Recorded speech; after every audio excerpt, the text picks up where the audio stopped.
Welcome back to Hoops HD, everybody. It is Woohoo! not Thursday night. It's actually a Wednesday night, but it is a bracket rundown night despite that. I'm your host, Chad Sherwood. We've got David Griggs and John Sleek up top, David Dorman in the center square, John Teitel and... Oh, everyone just moved around. Now we've got John Sleek and John Teitel up top, Joey Fortune in the center square, David Dorman and Mike Chod to his sides, and David Griggs in the bottom row. That was very strange. Hey, move me Boxes back up move. to the top. I liked it Uh, better up there. I don't know how that happened, but The ghost of anyhow, Jim J. Bullock decided I deserve center square. this is our bracket rundown show. We are recording this around 9:30 at night here on Wednesday, March 6th. What we've going to be doing tonight is revealing our consensus between the seven of us what the NCAA tournament selection, what the NCAA tournament would look like right now, at least heading into the games today. What I had was each of our panelists here provide me with a list of their top 55 teams in the nation, regardless of order. We kind of scored them, went ahead, came up with a consensus seed list, which I proceed to bracket. I'm going to kind of reveal it Selection Sunday style. That's pretty much the game plan. Just a quick note, games that are being played here on Wednesday were not factored into this, although we can discuss. Seton Hall beat Villanova, Michigan State beat Northwestern, Tennessee beat South Carolina, Houston beat UCF, all already stand before we record this, and there's several other big games going on right now, including UConn, Marquette, BYU, Iowa State, a few others coming up tonight. We can discuss those games a little bit, whether they would move the teams when we get to them, but let's get going. Did I miss anything, Griggs? I don't think so. Did Rocco not submit a bracket, or is Rocco with us?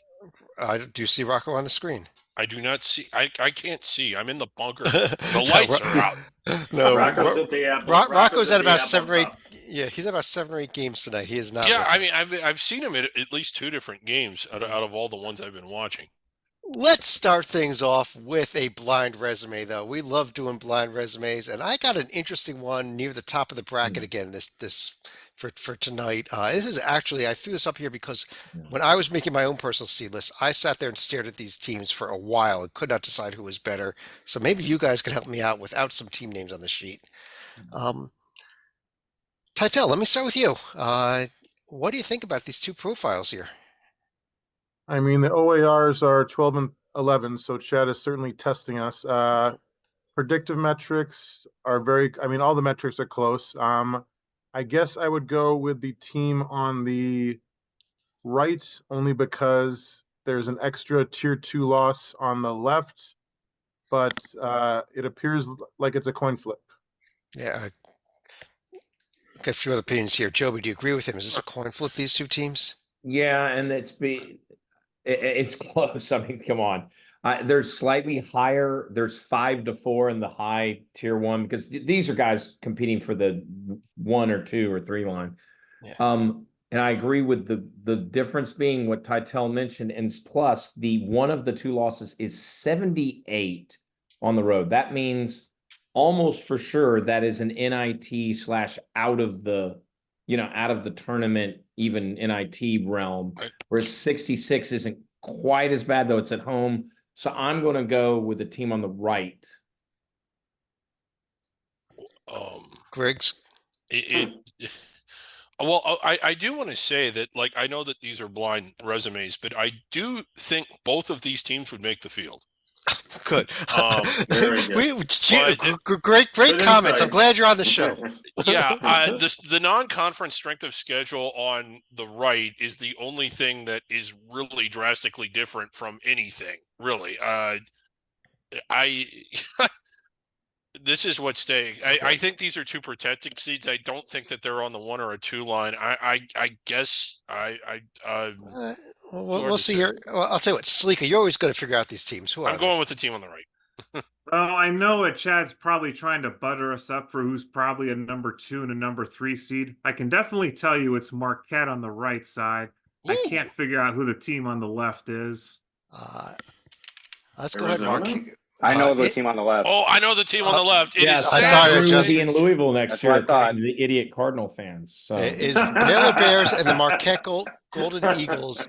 I kind of brought this up here also because Marquette's been a team that's been talked about the 2 line all season here, and I think this kind of shows that Baylor is right there looking at 2 line as well. Yeah, Dorman, your thoughts on that? Is that mean Baylor might be towing Marquette's spot right now? I looked at these two for a long time today, but then it mattered a little. But I had them 7 and 8 overall, so I actually had them both on the 2 line. So I like them both a lot. It's just a matter of who's going to get set up with Purdue or UConn. Either way, it's a tough road as a 2 seed, but I like them both on the 2 seed tonight. Well, I can tell you it's going to be because Marquette can't play UConn, so Baylor will play UConn, and Marquette will play Purdue. There you go. Yeah. Let's see what actually happened. This is the bracket we're going to be revealing. Kind of selection, not quite the way the actual Selection Sunday works, because we're going to reveal one team at a time through the top 16 teams, have some conversations about them. Then we get to the 5 line. We'll do one seed line time all the way to get to the first 4. What we are going to do that the committee does is that after every 8 teams that are revealed, we're going to have 10 minutes of commercials. We are not going to reveal teams in alphabetical order, though. That was not going to happen. Oh God. Oh, actually, that would be quite fascinating in a bracket like this. Yeah, how would that work? That would be great. Yeah. We just have random teams popping up here and there. It might be fun. Let's go to the 14 line now. Alabama on the 4 line to start. Yeah. Let's start with the number 1 team overall. Mike, let me bring you in here. It is the Purdue Boilermakers. It was not quite unanimous though here, but I know you had the number 1 overall. Yeah, if you go purely by the metrics, Purdue's got the tons of quality wins on neutral courts, and last night's win at Illinois only served to enhance that. I'm not picking Purdue to win them all when I do my tournament poll, but in terms of the metrics, Purdue to me is the clear number 1 overall seed, clear number 1 overall team. Salika, do you want to take a difference with that? Because you had Purdue the lowest. You had them 3 overall.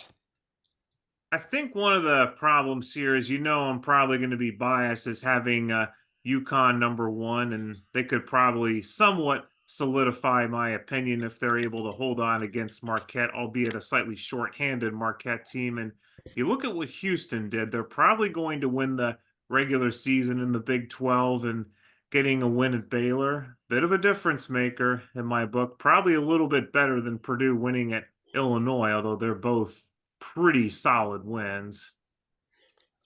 Right. Well, Titel, I think you had it this way also. Purdue won over UConn too. Am I correct? Yes, but again, I think we're talking coin flip, and I think that the good news for each is that they have like a lot of tier 1s the rest of the way. So it'll probably end up like this, but they could easily flip flop based on a loss here or a win there. Although no loss, I think they've reached the point. I don't know if they're all locked into a 1 seed. I think so.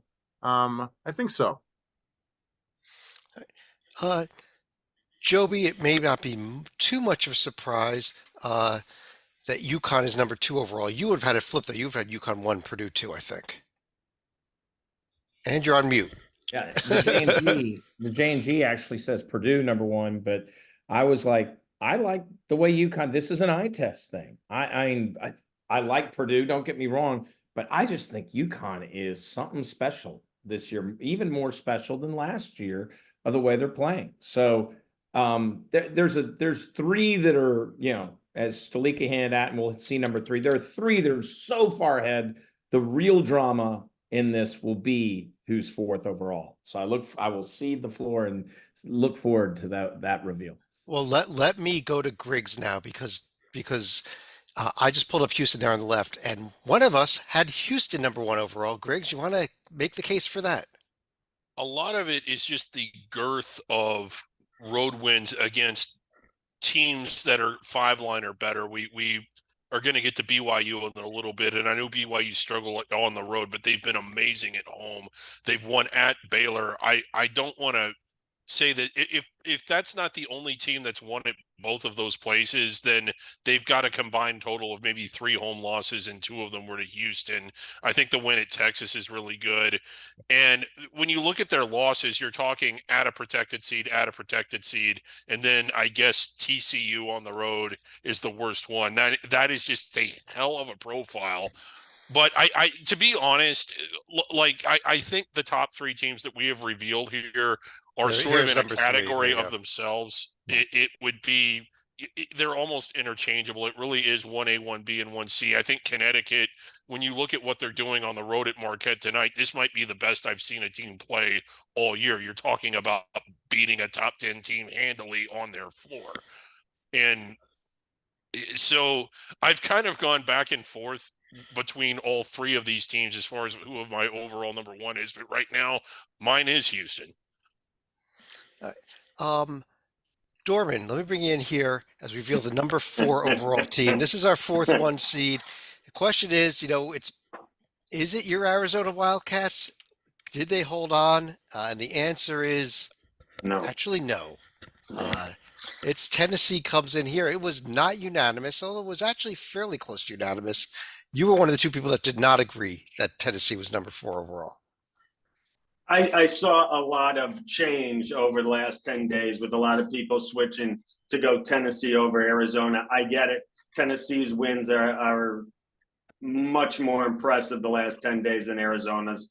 I stuck with Arizona. 1, I'm a little biased, no doubt about it. I'll be honest. But 2, they didn't lose anything. They didn't lose the game to drop the spot. So Tennessee's wins were awesome. They were really great. I'm not going to argue. I have no veto, as Mr. Titel would say. I have Arizona slightly ahead until they lose. I think it's their spot. But Tennessee is very worthy of that last number 1.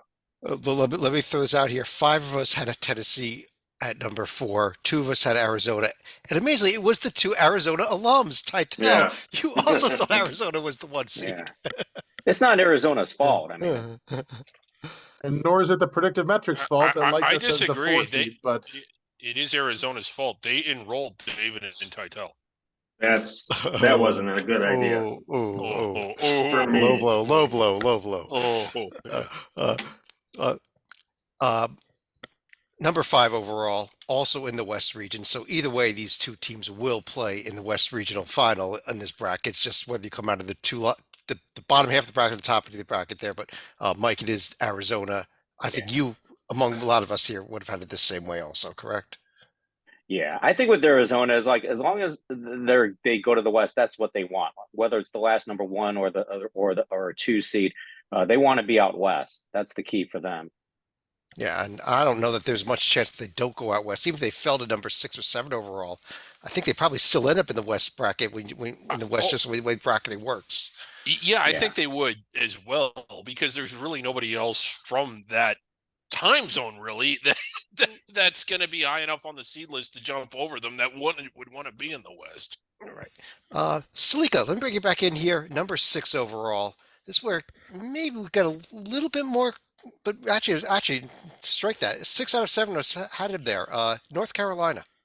I think this is going to be North Carolina's natural region right here. It's not that North Carolina has been in really any notable slump of late. It's just the fact that Arizona and Tennessee have both been consistently a little bit higher. Of course, that could change quite a bit if Carolina is able to win at Duke in the regular season finale.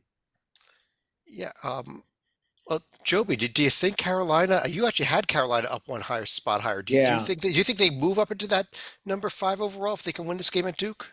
Yeah, well, it obviously depends to a degree with Arizona in the Pac-12. If Arizona is able to run the table and win the Pac-12 tournament, which ends on Saturday, maybe they hold off, because it doesn't matter. Arizona's going out West. I mean, we know that. Doesn't matter if they're 4, 5, or 6. But yeah, I think Carolina's been playing really well sneakily. And you wouldn't think a team like Carolina would, but they've been on a nice hot game. They've been on a 5-game heater, and not necessarily against the dregs of the ACC, barring Notre Dame. Yeah, they've done it, on the road against Virginia. They've done it, in a very hot contested NC State team who was basically hitting lights out, and you couldn't even, you couldn't believe it. But then they held off. Doesn't matter, push them aside. Carolina's playing very well right now. Love the way they're doing it. And I think that they will give the Dukies all they can handle this weekend in Durham. I'm tempted. It'll be a hell of a game this Saturday in that game. Griggs, number 7 overall, amazingly, 6 out of 7 of us had them here as well. Again, before tonight's game, we just saw them in the blind resume. Marquette did come in at number 7 overall. Yeah, And they're kind of trying to crawl back in the game against UConn as we record this, by the way. So they're within trying. arm's length, but I don't see it. But even if they don't win this game, I don't know how much it really knocks them down. If you believe in sort of the ELO chess concept, you're not going to move up a whole lot by beating teams behind you, and you're not going to move down a whole lot by losing to a team that's ahead of you, especially at this point in the year. And when you look at everything they've done all year, a win tonight would certainly make them look a little bit better, but that's a lot. That is a lot at Illinois, Kansas neutral, at Nova, who's been good at home, at the Johnnies. And when you look at their losses, it's protected seeds on the road, half of them. Now, I should also add, if they lose at Xavier on Saturday against a decidedly That would non-tournament knock them team, down. then we might not. Then we might start having questions about whether or not Marquette's a 2, even without. Well, there's no Bullock. way. There's no way that's happening.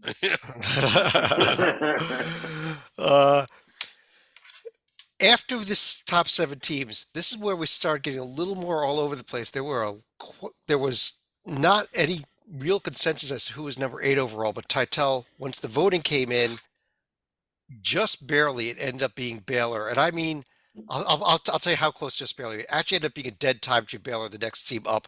The tiebreaker I use is the J&G, which gave Baylor the slight edge for the 8 seed. So Joby gets to vote twice, is what we're saying. Yes. Joby votes twice. I'm locked in a bunker, and Joby. I knew it was a Big 12 team. That's one thing we can agree on. It's a Big 12 team. Titel, your thoughts on Baylor? Yeah, go ahead. I thought the Big 12 team was going to be Iowa State, but based on their current performance, which, as Chad said, is not factored into this bracket, I think you ended up making a wise decision, panel. Well, I'll make another confession here. It was the J&G that made a wise decision because these two teams came in a dead heat for number 8 overall. It was up early. What happened? Well, because their strength of schedule of 329, I can't imagine the J&G is applauding that. I can just do a quick thing. Had their strength of schedule been merely top half, let's see, it would have been Iowa State would be you're exactly right, Griggs.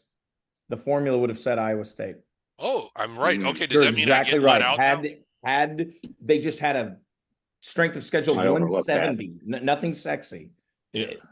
Right in the middle. Yeah, but that 300 Oh, my bad. is, I mean, just a slight knock. It knocks you 1 seed spot, and Oh, they've yeah. only gone up to the 8. But yeah. It's always the little things. As I mentioned, Iowa State is number 9 overall. There they are in the East region. They get the UConn, North Carolina, as opposed to Purdue region. So but there's time because you've got the Big 12 tournament ahead still, Stalika, and your thoughts on Iowa State, especially with the Big 12. We'll put them up twice now, and with this BYU game tonight that they're playing and currently losing at halftime, it's still a road game and still the Big 12 tournament. I felt like this would have been a hell of a blind resume if you were comparing Iowa State and Iowa State last year. However, you look at real quick, blind resume for David Griggs. Go ahead.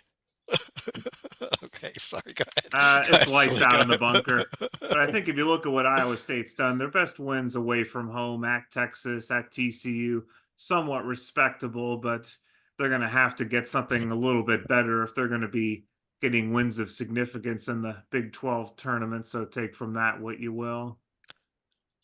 Let me stick in the Big 12 for a minute because, quite frankly, Titel, let me ask you this. I thought there was another Big 12 team that I had. Actually, I was the only one that had them. I'm above both these two conference rates, and that's the Kansas Jayhawks because I can't get over the top of that profile, how good that is. I mean, they only beat 3 of the top 5 teams in the nation and 5 of the top 20 teams in the nation. Yes, Chad, the Tier 1 is amazing. They lost to a bunch of teams in the Big 12, but Kevin McCullough was missing for a couple of them. Most of them were by a few possessions, if not overtime at their hated rival. I don't think they're going to win at Houston, but if they do, obviously this is a solid Tier 2 resume, I think. Yeah, and it's kind of funny. We're talking about 3 different Big 12 teams here, but Dorman, Kansas wins, if Kansas wins at Houston, don't they vault over two Big 12 teams in one bounce, right there. I think so. Yes, I would say so because it's already tight in my mind. And like you just said, with this resume, they've beaten 3 of the 4 number 1 seeds: Houston, Connecticut, and Tennessee. Well, I don't know the history as well as Titel and but I don't know how many resumes we've ever seen where one team has beaten 3 number 1 seeds in 1 year. Stalika might know that, but that's an incredible accomplishment. During the regular season, I don't know that it's happened. I do know that Wisconsin did it. They beat 3, but 2 of them were in the tournament, I think. But anyway, yeah, and is it any surprise that we have 3 Big 12 teams back to back to back here? Kansas was number 10 overall. Go ahead, Griggs. I didn't mean to cut you off. Oh, well, yeah. If they win at Houston, they're going way up the seed list. And so, yeah, amazing. 8, 9, 10, 3 Big 12 teams, and 10 teams into this bracket here. They got 4. Yeah, 4 Big 12 teams in our first 10. Dorman, that's just an amazing stat, isn't it?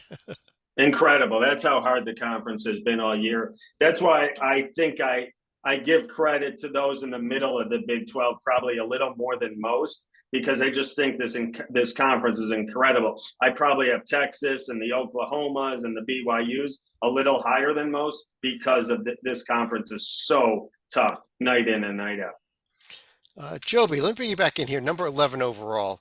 It's the Duke Blue Devils. Any surprise? Really? Yeah. I didn't Okay, even so have you are Duke that surprised. high. And I'm the ACC guy. Oh, you had them at 12 overall, actually, so you almost had them that high. Yeah, I mean, it's about where they are. We're gonna once again. Game day is in Durham for a reason, to see in their annual pilgrimage there. That's a big game, regardless if they're the host. If you beat Carolina in that rivalry, Carolina is a consensus 2 with eyes on the 1 seed. That would solidify them as a 3, and maybe, I don't know, they probably don't have the depth to get all the way through what is a tough Big 12 cabal, at the line, but would solidify them as a 3. If they lost to Carolina and lost in the quarters got upset in the quarters of the ACC by a Pitt, for instance, or someone like that, that could really harm them, because I think teams are chomping at their heels from behind more than they are pushing up the seed line. But they're, hey, they're a very solid team, very deserving of the 3. The guard play could really play well for them because they have experienced guard play in the tournament. And Filipowski obviously is a nice rock to sit on, and he recovered from that massive time in the hospital after getting run over by a 100-pound girl at Wake Forest. So, Yeah. Didn't he almost die, Joby? He almost did. And Shire, if it weren't for John Shire coming in and saving him like a babe in the woods, I don't know what would have happened. Seriously, Here's smart safe on Facebook. Let's move on. Titel, number 12 overall.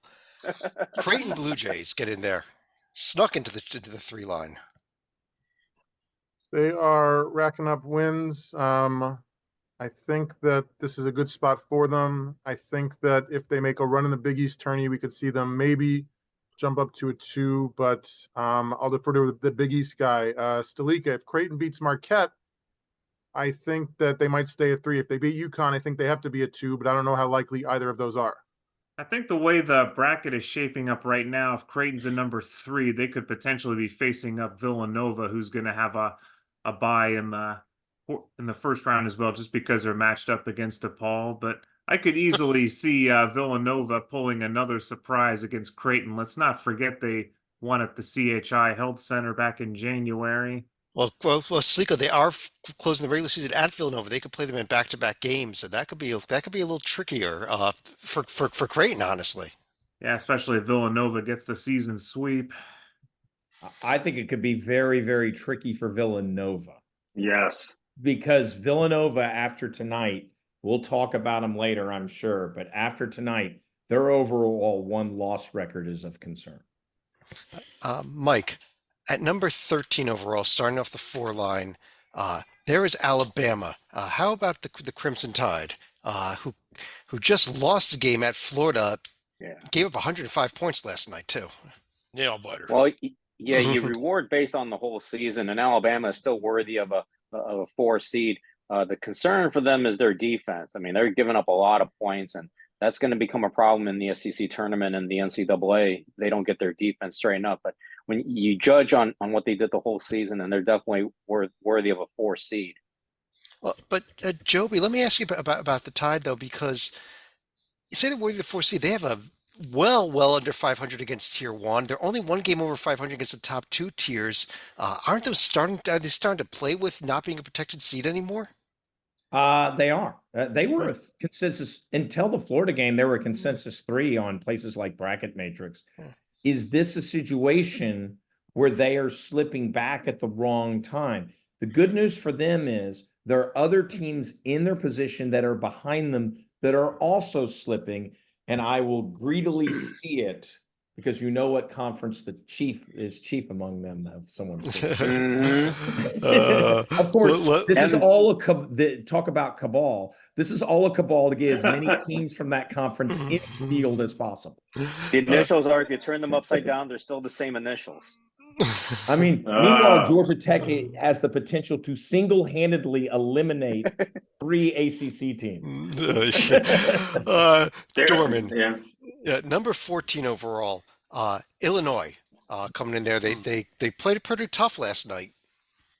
Real tough. I would have had them ahead of Alabama had they won that game. They had it real tight. They were tied with about 4 minutes to go. They couldn't hold on. Purdue ended up beating them. I think this is the perfect spot for them. Can they move up? The Big Ten. The only real way to move up is going to play Purdue. Is going to be to beat Purdue based on where they're seated in the Big Ten tournament, in the finals or the semifinals. But don't forget this last test on Sunday night against Iowa is not going to be easy for the Illini. Iowa needs this game really, really bad if they want to stay in the discussion. So I think Illinois will have its hands full Sunday night, and they could be coming off 2 losses in a row as they head to Minneapolis for the Big Ten if they lose to Iowa. Iowa's tough at home. Iowa's tough a lot of places all of a sudden. Yeah. Oh yeah. Let's see who's up now. Titel, Kentucky got in here at number 15 overall. We were just asking you Monday night about did you have them in the top 16, or do you still just have them just out of the top 16 here? I thought I had them just out. Let's see if Yeah, I you can did. You had them quickly 17 find that. overall. There we go. Certainly making a nice little late season run, beating the likes of Alabama and then Auburn on the road. I can't say giving up 102 to the mighty Arkansas Razorbacks impressed the hell out of me, nor is the fact that they're hanging on for dear life against Vandy at home as we speak. Yeah, But they are. It's a lot of wins. Predictive metrics love them. J&G likes them in the top 4, so I'd say this is a good spot. This is a Kentucky team I could see losing this game and then go to Tennessee over the weekend and winning. That's kind of what they've been doing all season, honestly. You're not wrong, you know. Salika, number 16 overall, our last of our protected seeds. It is, how about 3 SEC teams in a row? We did 3 Big 12s in a row. How about the Auburn Tigers getting in there? Also neatly spread out, given that Tennessee is going to be the number 1 seed in the West. Auburn also a little bit flaky just because they only have 1 win that's technically tier 1, and that being a win at home against Alabama. I mean, if we're talking about true road wins or their best neutral court wins are going to be St. Bonaventure, Ole Miss, and Georgia. They're probably going to improve on that in the SEC tournament, but if they, fall victim to an early upset in the SEC tournament, I could see them sliding down to a 5. Chad, I have a bracketing question here. If can we Sure. go back to the, and I'm not saying this is a gotcha. I'm just missing something. Why did Kentucky get sent to Spokane if they're higher on the seed list instead of Brooklyn? There was issues with region balance that caused Oh, all okay. there were region balance issues all over the place here, and But it's Spokane and not the East region, but Spokane yeah, and Brooklyn. yeah, yeah. It was a region balance issue here, I believe. Or it could have just been a mistake, but not as bad as the mistakes that you make, Griggs. So that doesn't. I don't make mistakes. I'll tell you what. Let's go ahead and start revealing one seed line at a time here, starting with the 5 line. Who are we up to here? How about Joby? Let me bring you in here for the 5 line. 4 teams at a time right here. We've got Clemson, Washington State, South Carolina, and San Diego State, and there is a bit of an asterisk here. And I'll throw this out there. I'm actually going to mention a 5th team. Yes, well, the By fifth team I had, as mentioned pre-talk, Yes. I agreed with everybody. Okay. Aside from these 4 teams, I'm going to mention a 5th team here, and that's BYU. BYU should have been on this line. They cannot play in a Friday, Sunday site. As you see, our only 2 Thursday, Saturday regionals are the East and the West. They have to be one of those regionals. They cannot play in Spokane, though, and both of our regionals are in those 2. Both of our first round sites are Spokane. They can't play there because Spokane plays on Sunday. As a result, Chad, BYU had to be dropped out of the 6th line. I was going to say, Chad, if Kentucky fans were complaining before about going to Spokane, they're really going to be upset when they see where they're paired up. How again. about that? Yeah. Oh yeah. Wait, I thought Wazoo was the host. No. No, University of Gonzaga Idaho. is. Idaho. Oh, is. okay. Idaho. Mm. Yeah. That's right. Idaho is. Well, I agree. The bottom line, Chad, is, the BYU would have been on my, not for that, but the first team on my 6 was, like you have, Washington State. And so I think this is a very, this line agrees. The key element that I handed at is, San Diego State, don't lose to UNLV. They were a 4, even in my world, even in my anti-Mountain West world until last night. And that loss is a big deal because this UNLV team, regardless of how well they've played or the injuries that Titel has mentioned in the past, no, they're not a tournament team. And you've got, at this stage, if you're a protected seed, you can't afford losses to tournament teams. When you have teams like Kentucky, assuming they beat Vanderbilt, speaking of non-tournament team, when you have teams like Kentucky waiting to grab your spot. And so I think that this is pretty well done. And I think this is how the committee is going to look at it, to be very honest. Yeah, Stalika, amazingly, Joey was not the lowest person on San Diego State. It was you. I think one of the problems I'm noticing with San Diego State, especially compared to some of their conference brethren, once you get past Gonzaga and St. Mary's, when neither team was playing that well, they only have one tier 1 win against a Mountain West team, but they do have, 1, 2, 3 of them in the tier 2, and then you look at a win against a suddenly red hot UNLV team in tier 3. Honestly, I'm probably more impressed when I look at a team like Utah State versus what San Diego State has been doing throughout the year. And New Mexico's not the 29th. They're at least in the 30s on any metric. Let's be blunt here. That's a phony baloney. And they're not a good road team. They're not. Yeah, I was going to say, their road resume is a little flaccid. I was Dorman, going to say both New Mexico and South Carolina's nets are phony, to Joby's point. Yes. Dorman, on the left there, I pulled up South Carolina, who's also on this line. It was before they lost the home game tonight to Tennessee. Real question. Do you think that knocks them down at all off of this line? I had him on the 6th line coming in. Yeah, I do. Because we got him on the 5. I had him on the 6th line tonight. Yes, after that loss, I do.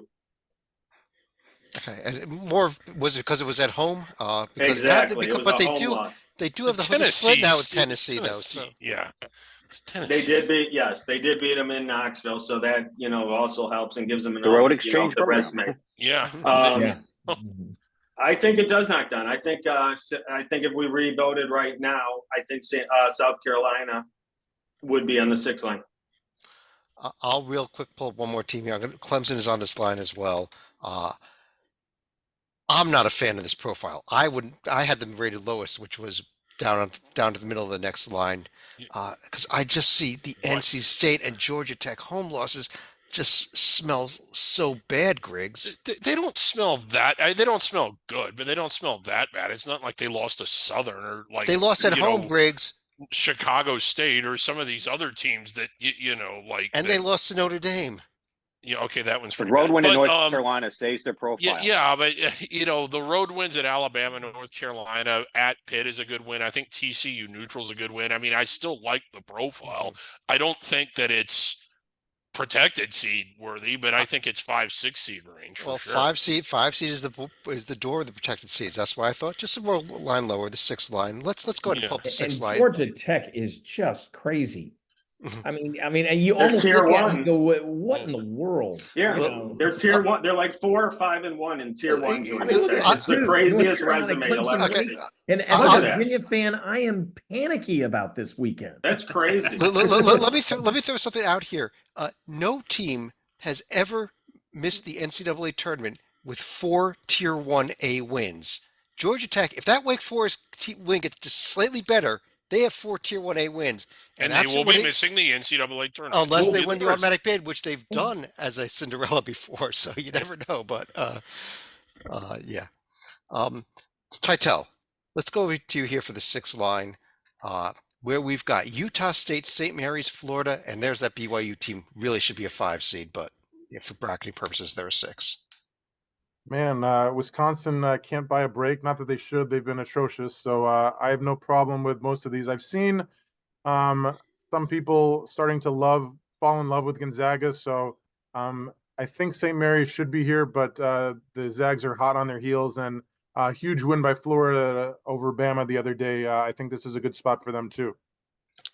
Yeah, that is a team sleeper that is moving up this bracket quickly. This Florida team, especially off of that win last night. Ooh, Yeah, and they've even got a better overall record than Alabama now, who they just beat. And also keep in mind, they beat Auburn like a drum back in mid-February. I mean, the Gators only have one real bad loss, and that's at Ole Miss. But I don't think you're going to punish them just for that. Now, if they do something weird over at Vandy, then we're probably talking closer to 8 or 9 seed again. yeah. Well, Ole Todd Miss could Golden turn to a is- Tier 1 loss real quick too. I mean, Yeah, Florida is one of those teams that I mean, they didn't start off going at 100 miles an hour. It took them a while to get up to speed, but man, they are up to speed. I think there is minus Tennessee. They could really bang some teams up in the SEC tournament. And this team's hot. Mike, the 7 line, we've got Wisconsin. There they are, along with Gonzaga. We just mentioned, Titel just mentioned them, Dayton and Texas Tech. I had Texas Tech a little higher, but I don't have a problem with the 7 seeds. Really, Gonzaga, they've earned it. I mean, they have 3 Tier 1 wins all on the road. I like this. I like this 7 line, and as far as Gonzaga shot up, Wisconsin has shot that much down. I personally think that we have Wisconsin still overrated. Dorman, when you look at this team, 11 losses now, and they're just playing so bad lately. And I think it was eye test for me having them lower, honestly. I mean, they lost to Michigan, so that's pretty bad. I'm with you, Chad. The resume is solid because they piled up all these tier 1 wins, but just recency and the eye test. They got my last spot on the 7 line, and I was really close to having them in the middle of the 8. They're going in the wrong direction, but they have a huge opportunity over the weekend. They're going to Lafayette. If they could beat Purdue, that'll turn everything around, and then they'll have a lot of momentum going into Minneapolis next weekend. But they got to be Rutgers at home, and you think they lose to Purdue, but they got to turn this around with the win against Rutgers here. Now, Chad, I I'm do have a seeing question. Dayton the same way. Dayton Yeah. is the team that I am like, ooh, I don't like this team. Right. I've been there for weeks. Chad, I do have a question regarding Yeah. the bracketing rules here. Is it okay to have 2 great Midwest teams in the second round here? Okay. Yeah. Dayton, I just real quickly, I think one of the problems with Dayton is they don't pass the eye test because of the style that they play. And They don't pass the paper test either because of the wins. Chad, you know that I am not going to be complaining over how someone looks. let's go to the 8-line, Griggs. We've got Texas, Boise State, and Nevada, Hey. two Mountain West teams. Joby's cheering us on along with Northwestern. Mhm. They won the I- Arch Cup. Come on. Yeah, they did win the Orange Cup. Nevada, I really like how they've been playing lately, especially last night at Boise. But I mean, I think that they've looked good for a while. Speaking of the eye test, and when you look at their paper and where they're positioned in the conference, I think that they should at least be on this line. And if anything, they may end up seated a little higher than this by the time they're done. Big game coming up against UNLV this weekend too. And you're talking Nevada, right? Yes, Yeah, but big we can, I rival. mean, That's a big I like rival. both these teams, but at Boise, at Colorado State, at Utah State, their problem is the conference has made them play some home games. Yeah, and Boise State at San Diego State, another big game coming up this weekend, and all teams on Yeah. this line here. Titel, you okay with Texas and Northwestern here? I guess. I mean, I've been riding the Colorado State bandwagon for a long time, but they've also been heading downwards for the past month, so I get that. And I think that even though Oklahoma had a nice win over Cincinnati, that I can easily swing the Sooners as a 9 seed and not lose sleep about it. All right. Well, let's see if Oklahoma and/or Colorado State made that 9 line. Mike, here is our 9 line. Texas gets Mississippi State, Boise State gets Nebraska, Nevada gets Oklahoma, Northwestern gets TCU, and Colorado State is nowhere to be found. Joby is Wow. cheering. I'm a little bit surprised Colorado State's not in by now, but I can see why. I mean, you look like the Big 12 is getting the love, like Texas at 8 and Oklahoma at 9. TCU's in there, and Colorado State isn't. So there's the love for the Big 12. And then Mississippi State, they better win tonight. They're not doing too good tonight, but anyway. But Mississippi State's a worthy 9. I had them as 37, so that's very close to the 9 line. Yeah, just a little surprised Colorado State is not in there yet. Nebraska, the big concern about Nebraska is that they're 18-1 at home, but they're only 2-8 away from Lincoln. So that's why I'm a little hesitant to put them at 9. Yeah, I think they need to win that last game against Michigan. Yeah. One of the things, Mike, I agree. That I had Colorado State pretty low. I think I had them in, but I mean it was low. They have some decent wins, but Greg, you actually did not even have them in the field. I didn't have them in 55, but they would have been out. 55. But 51. Yeah. New Mexico, a lot of this is fool's gold. Colorado's awful on the road. Utah State, a lot of their wins against good teams have come at home, and while they're good overall teams, they're not good road teams. Griggs, I have the better explanation for you why Colorado State may have been knocked down, because something they have not quite done yet. They need to win at Air Force this weekend to do that. Let me go and pull it up. Right now, they have not yet clinched the Front Range title. A loss this weekend, Wyoming gets the title and gets that automatic bid. We did confirm there's an auto bid for the Front Range. Yeah, there is. Yeah.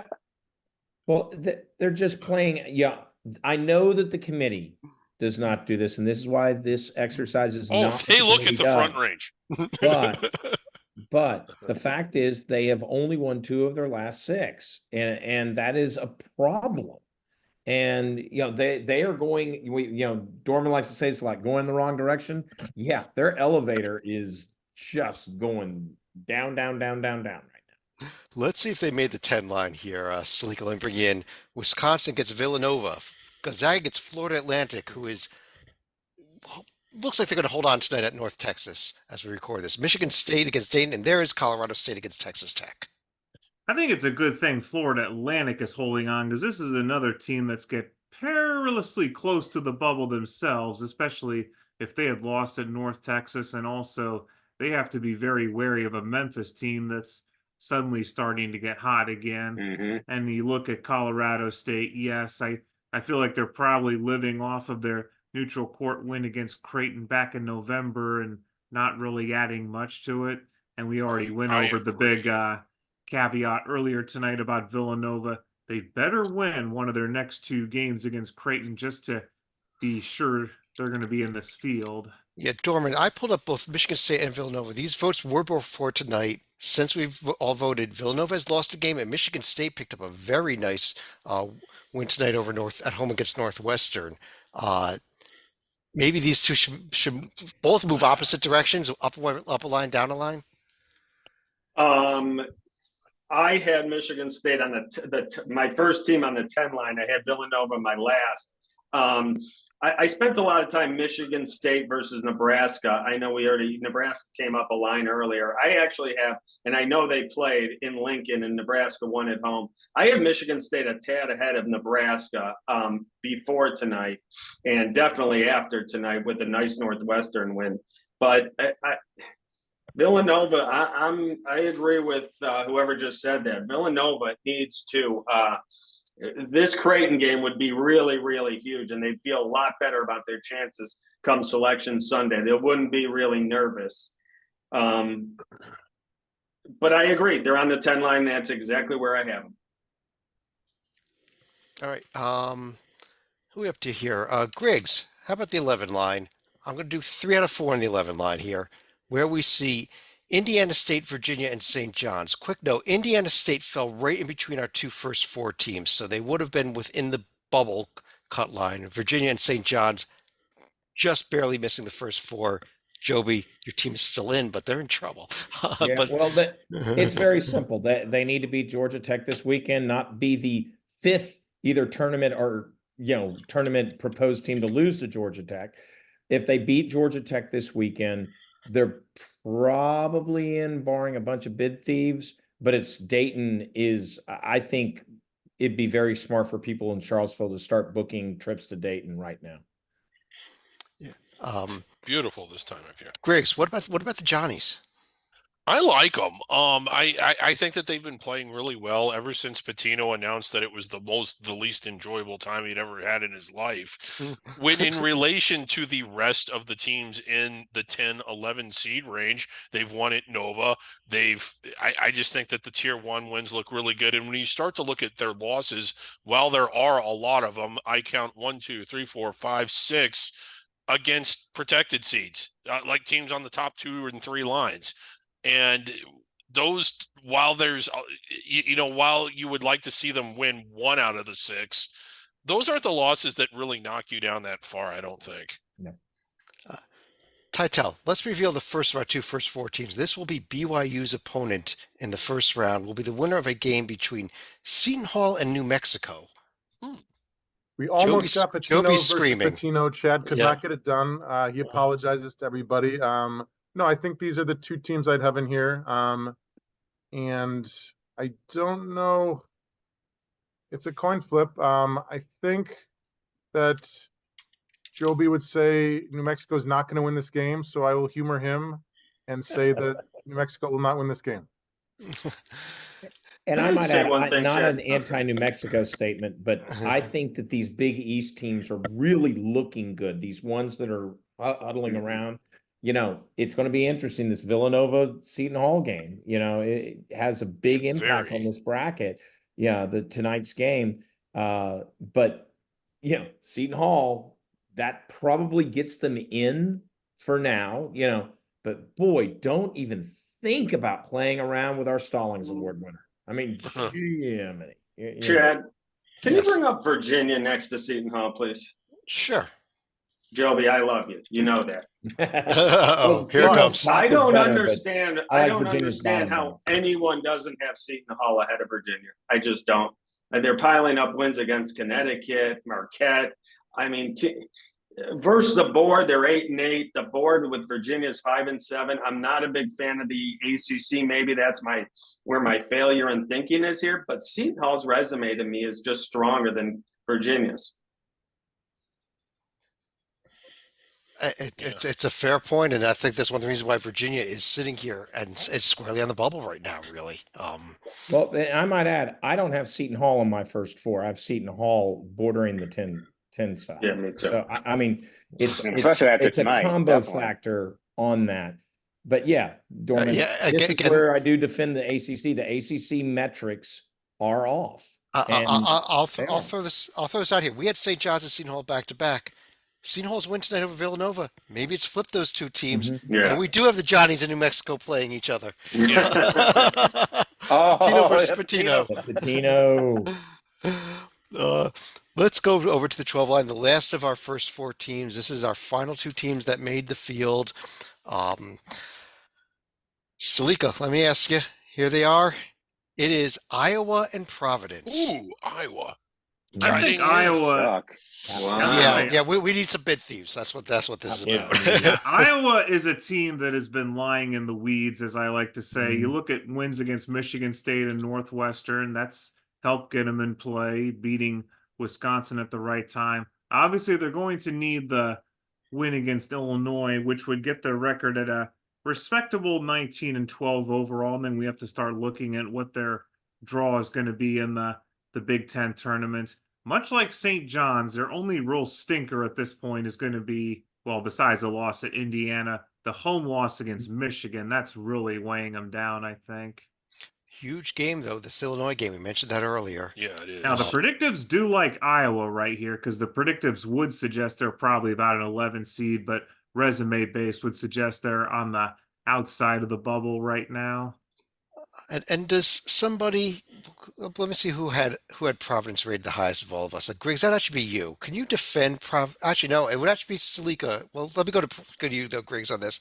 Providence. I didn't have Providence in my top 55. I don't like 9 and 11 versus the top three tiers at all. Well, I mean, 9 and 11 versus the top three tiers, but how much of that was against the top half of the 1A tier? How about the Like you're 250 strength, this non-conference strength of schedule too? Don't like that either. I mean, it's not like I had them on the 5 line, but I mean, you know, like the losses at Connecticut, at Creighton and Marquette, you almost, I don't want to say that you throw those out entirely, but when you're talking about the top three tiers, there is a big amount of space between Connecticut, Creighton, and Marquette on the road and, you know, somebody down in the 70s. And also keep in mind, Providence has learned to win without Bryce Hopkins. They obviously had the early slump in January when they were initially trying to figure out. But I think that's the important thing. Even though their record is very iffy, they have shown they can win without him in the lineup. Yeah. I mean, I think it would be hilarious to select Georgetown just to see how Providence reacted. And Chad, can I ask you to compare two teams here? Sure. Well, one second. I just want yeah. to show the rest of the 12 line real quick here. 3 automatic bids: Grand Canyon, Princeton, and James Madison, who got a little more love than App State, so they went in as our Sun Belt champion. But go ahead. Which two teams? Utah and Providence. Utah and Providence. Utah did not make this field. Providence not did. Like Utah. Oh, I'm with you, Mike. I'm with you here. Yeah, I'm not a big fan of either team, but I think Utah's profile is better than Providence's. How about 5 more top 3 tier wins than Providence is against the same number of losses? That's I big like for me. Colorado better than Utah, to be honest. I think that was a big win. I'll tell I you, think look- when you're 2 and 7 on the road, you need to win. Our top 4 teams out in order, I'll put them up down here at the bottom, were Utah was actually our top team out, followed by Pitt, Colorado, and South Florida, who got some love, but did not quite make it to the at-large field. You want to talk about that Colorado team a little, Joby? Yeah, I think this Colorado team, I like teams that are playing well. You can blame Then me why for do you like Iowa. this team? Yeah, 4 in a row, Griggs. yeah. You can blame me for Iowa. Iowa has won 4 of their last 5 and 3 of them against tournament teams. I had Iowa in in, that mix. yeah. I'm with I you. love that. Likewise, Colorado played Utah in, I believe, what was a big game for both teams. They both, not an elimination game, but there was that sort of, okay, let's look at them on the court. And I thought just looking at obviously the final result, I love the way Colorado just took care of business at the end of that game. And, I think that this team, if I were putting the seed, they were in my field. They were my last team in, as a matter of fact. And they have opportunities with the Oregon trip. And let's see what they can do in the Pac-12 tournament. Titel. I got Pitt there on the right. I'll put South Florida, who's in these top 4 teams, out also over here on the left. How close are either one of these teams? Very close on the left. I think that South Florida they might never lose again. So like, that's why. And if they lose to FAU in the title game, and they have like a 26-6 record. Obviously, the strength schedule ain't that much, and the lack of tier 1 wins is a problem. I wish I could explain away November, but I can't. Those are bad, but I still like their profile more than Pitt. Obviously, in the ACC, you have a lot more chances for quality wins. But if there's anybody with a non-conference strength of schedule worse than South Florida, it's the Panthers. Oh, geez, that is rough. Real quick, other teams that also got votes did not make our at-large field. Included Richmond, Memphis, Appalachian State, Wake Forest, Drake, Vatech, Ohio State, Syracuse, Cincinnati, Oregon, Ole Miss, and Butler.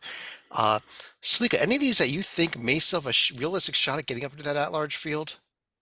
I think Richmond could be a contender if they're able to win the A10 regular season by multiple games, because I think that is going to be a factor that could play in for them. Depending on what Utah and Colorado do in their Pac-12 finales, I think they can also get back to the right side of the cut line, provided there are no further bid thieves. But there's also another team we haven't even mentioned there, and that's UNLV. Rebels have won 10 out of 11. They are a serious candidate to steal a bid in the Mountain West. I was shocked they did not make I anybody, agree. especially Griggs' top 55. But Dorman, how about this Rebels team? They win this game in Nevada. They win 2 in the Mountain West, and they're in the Mountain West title game. You got to talk about them, don't On you? their home floor. I'm with you. I think they're in the Well, conversation. it's their home This is- arena, not their home floor. Mountain West sets I its own think, floor for the tournament. Yep. I think there's going to be a discussion about UNLV. Winning in Nevada would be huge. That's a big rivalry. They lost to them at home when they had a big lead. They pissed that game away. So they really could use that. And if they pull that off over the weekend, I think they'll be discussed at least a little, no matter what they do in the Mountain West. But if they were to get to even the finals, I think there'll be a discussion. Wait a minute, Titel, this is an interesting case because they've Yes. said for the 25 years or however long we've been doing this, they've always said, and I've always believed them, it's the entire body of work. And when you look at South Florida too, you can't, the argument for them is, well, once they've got past November, they were good. And that's a true statement, but it's the entire body of work. And you look at this UNLV's entire body of work. Is this a tournament resume? They are a tournament caliber team. I don't think there's any debate about that. But do they get selected without the auto bid? I don't think they do, but you're the expert. They can. As of today, not, but obviously every Mountain West game could be against a team on the board in the field. The other X factor is we mentioned South Florida and how I couldn't explain the losses with Maine and the other Central team Michigan. that's horrible. I can't explain this one. Keelan Boone was out for the first 7 games, which included losses to Southern Florida State, Richmond, and Loyola Marymount. With him, they've beaten Creighton, Boise, New Mexico, Colorado State, and San Diego State. He's not a program changer, and it's not like they flipped the switch, but those first 4 losses were without one of their starters. Can I Let's say go- one thing since Taitel just brought it up? I think it's a great point. I was going to say it later. South Florida, they always tell us that there's basketball people on the committee and there's eye tests come in to play. Taitel and Joby, do the basketball people that watch the game understand that's a new coach in a brand new program? And the first month, all new players. And if you're a basketball person, you can almost explain the first month is going to be rough with the whole new program. Since then, they've won every single game almost. Yeah. It's one of the most fascinating cases I think we'll ever see, this South Florida. The fact that I don't think you can ignore it though. It's the whole season. You have to take into account Well, that they played in what I losses. The think good will news help is them. there's still games to be played too to decide some of Yeah. this. So let's go ahead and reveal the rest of the. We could debate this for hours. Let's instead reveal the rest of the field. The 13 line, Auburn gets an in-state opponent there in Samford. Kentucky gets Irvine. Alabama gets Sanford and Son. Alabama gets McNeese, and Illinois gets Louisiana Tech. McNeese did get a few votes to be in the top 55 as well. They were I the like top that of our McNeese 13 team. line. I love that McNeese team. They just won tonight, in fact. 14 line. Trust me, Creighton they're good. Yeah. Creighton gets Charleston. Iowa State gets Oakland. Duke gets Ooh. Akron. Tough matchup for Duke and Pittsburgh against Akron. And Yeah. Vermont against Kansas there. In the 15 line, Baylor gets Quinnipiac. North Carolina gets High Point. Marquette gets Colgate. And Arizona gets Eastern Washington. In-state rivalry, High Point in North Carolina. Yeah. There you go. Yep. And there's another one. And on the 16 line, Purdue gets South Dakota State. UConn gets Norfolk State. Houston gets a Little Rock Grambling winner. And Tennessee gets a Stetson Central Connecticut winner. Stetson now the auto bid winner after Jacksonville. After Jacksonville upset Eastern Kentucky last night in the ASUN You tournament. couldn't send Stetson in Central Connecticut to the east to play Connecticut. No, it didn't happen that way. Not that certain. I don't know why that didn't happen, but it didn't. Actually, Norfolk State was above them, and they'd rather. I think that Brooklyn Yes, but was their I would preferred prefer site. Central Connecticut and Connecticut. Anyhow. hate for Moorhead just is clear. By Chad. Yeah. Well, Little Rock is the 1 seed. That's why. Yeah. That's why I went there. Even though Moorhead is actually a higher better. rated team. My pick for the Jerome is actually Little Rock because of the injuries to Moorhead. So On that note, though, I want to run through each of you for any other final thoughts you have on anything that we did tonight, or anything else about college basketball at all. And Dorman, let me start with you. As we know, the Saturday, Sunday games in the NCAA tournament is in the second round. These 1 and 2 seeds are going to have absolute battles. One, the 8-9 winner and the 7-10 winner are going to be coming off a tight game, usually a tight, well-fought battle, and they're going to have confidence and they're going to be playing well. You're going to throw in these 2 seeds and these 1 seeds. This is going to be fantastic. I think the second round, the first round is always going to be great. The second round is going to be tremendous. I could see a lot of 1 and 2s not making the second weekend of the tournament. And these matchups that we put together, like Carolina, Gonzaga, Marquette's going to get Dayton, Texas Tech with Zona. I mean, up and down the board, it'll be a tremendous tournament. Agreed completely. Mike?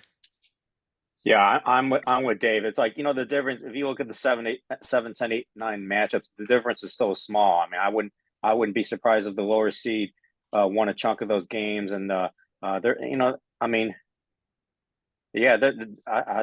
really excited about the real tournament coming up, and looking at these matchups that, I'm really excited. I'm pleased that for the most part, we seem to be on the same wavelength.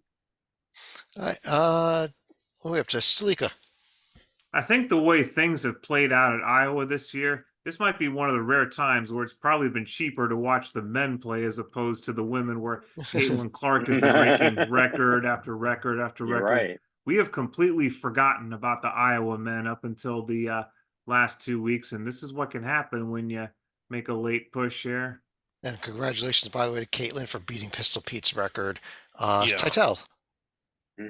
Quick note on each region. In the Midwest, we could have Purdue versus Baylor. You got the player of the year in Zach Edey versus the best 3-point shooting team in the nation, which is to say, if Baylor's making threes, I'm picking them to win that game.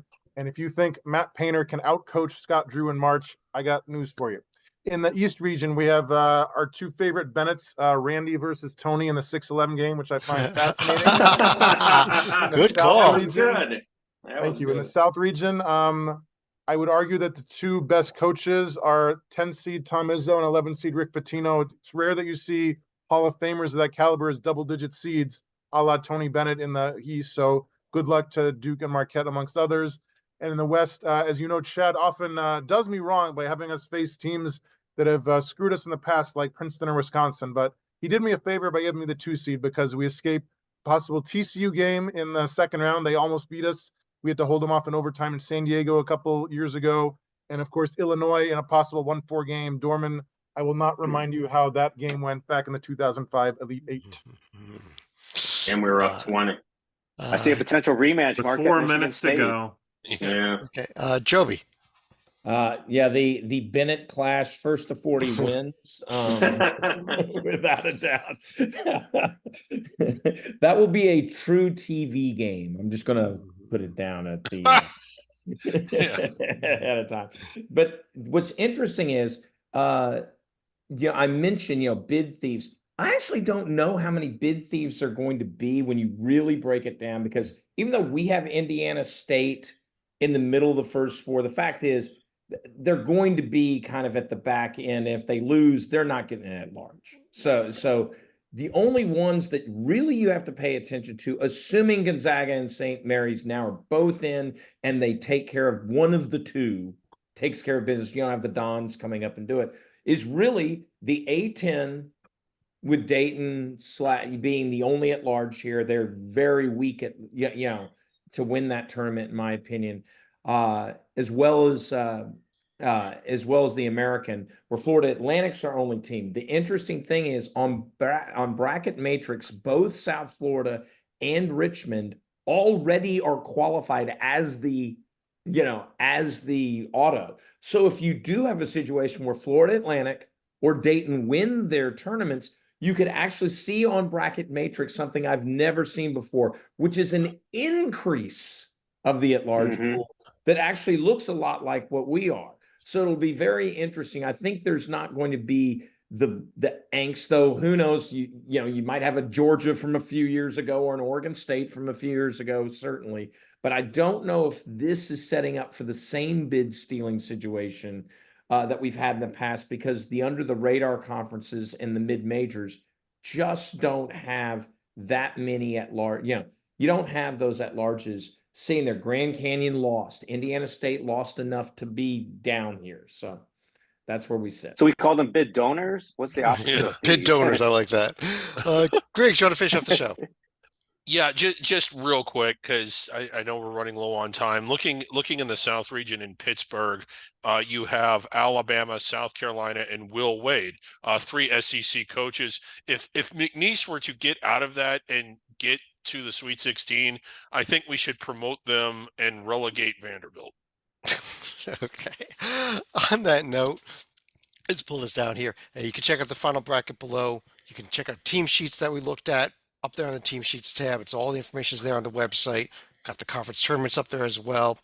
We're going to be back later this evening. We're going to be recording our video notebook. We'll have video notebooks every night from here on out. And I think we'll do another bracket rundown probably Monday night, if I remember the schedule correctly. But on behalf of John Salika, John Titel, Jim J. Polk, Joby Fortson in the center square, David Dorman, Mike Chaw, David Griggs, I'm Chad Sherwood. Thanks for joining us.